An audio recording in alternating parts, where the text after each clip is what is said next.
Constantino. ¿Qué huele? Pound for pound. Little Giant Boxing. All right, Eddie Hearn, what the hell just happened right now with Jesse Oh, Rodriguez? well, unfortunately, he's just been rushed to hospital. He broke his jaw in the 6th round.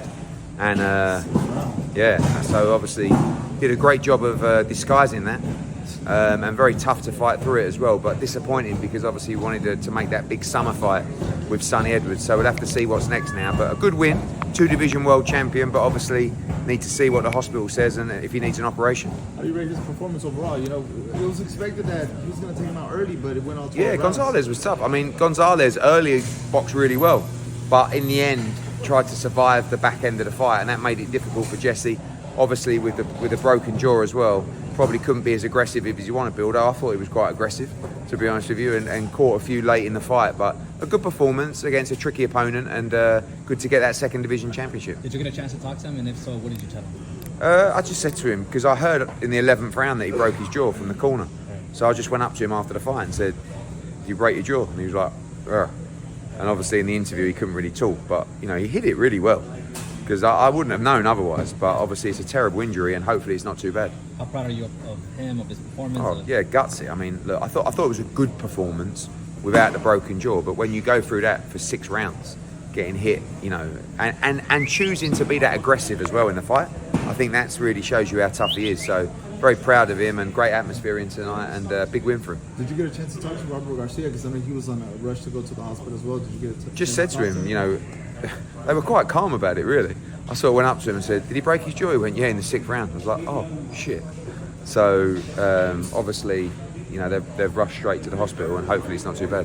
What can we expect, you know, moving forward from him? You know, hopefully it's not a major, I guess we can say a broken jaw for what just happened, but if it's not, you think we can probably see him against Sonny Edwards? Yeah, that's the fight. I mean, you can't keep boxing at this level when you're as good as Jesse. You need to test yourself, but you know, everything's going to hinge on what the hospital says, really. But he wants to go straight into that Sonny Edwards fight. But Sonny needs to fight probably July in the latest. So we have to see. It's probably going to be unlikely now. It'll be Jesse. Maybe we'll look at Julio Cesar Martinez, Delakian, and try and make that unification for Sonny Edwards, because he's another fighter that's really, really good and talented. And I don't want him hanging around that level for too long. I want him challenging himself in big fights.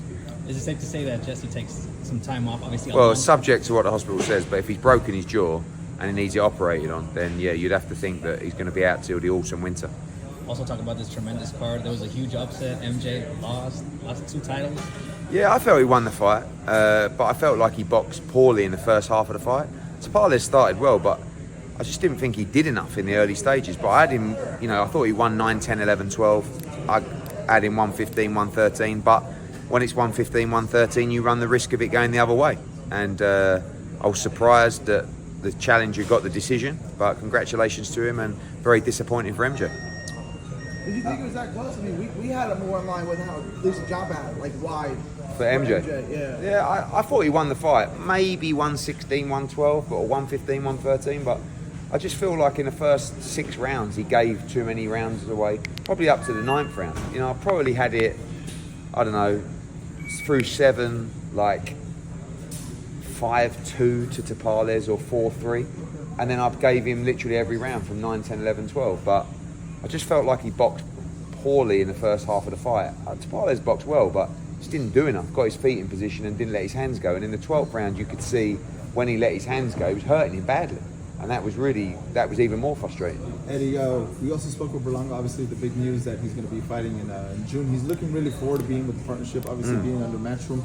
I also talked to him and potentially in the near future fight with Munguia. Yeah, great fight. What do you think about that? Yeah, I think, you know, first up, we got a guy who's, you know, around the top 15 in the world. He's fought for a world title. He just won last Saturday.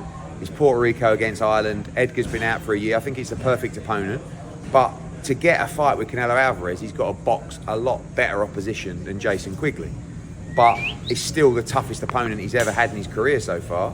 But there's a lot of hype around Edgar Berlanga. So I love the Jaime Munguia fight in October, November.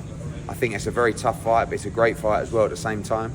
But he's got to deal with Quigley on June 24th at Madison Square Garden. It's going to be a big card, great atmosphere, and he's a big star, but he needs to put the performances to back it up.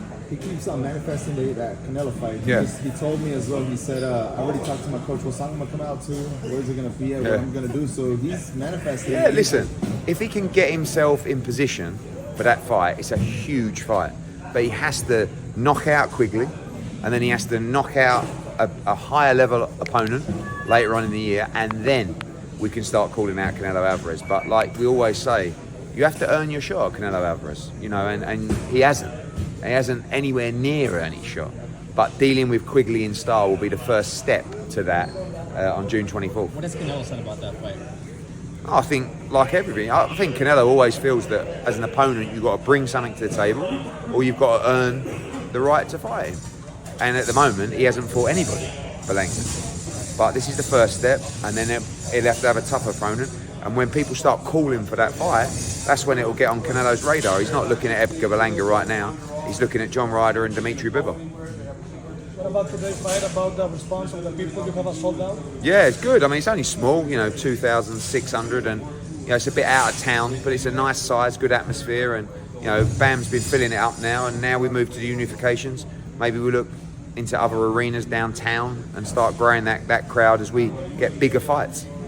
What's Bam's status? One of us got here a little bit late when you were Yeah, talking he's about broken his jaw, almost certainly. The doctors have confirmed that, and now he's been rushed to hospital. He's going to have to get that x-rayed. I mean, super tough. Six rounds fighting with that, and I said the most impressive thing was how aggressive he was for those 6 rounds. Normally, if you break your jaw, you just sort of stay tight and win, but he was going for the knockout, and hopefully it's not too bad, but in that instance, almost certainly it's an operation, and that will rule him out for several months. Thank you. All right. Thank you. Cheers, guys. Thank you. Little Giant Boxing.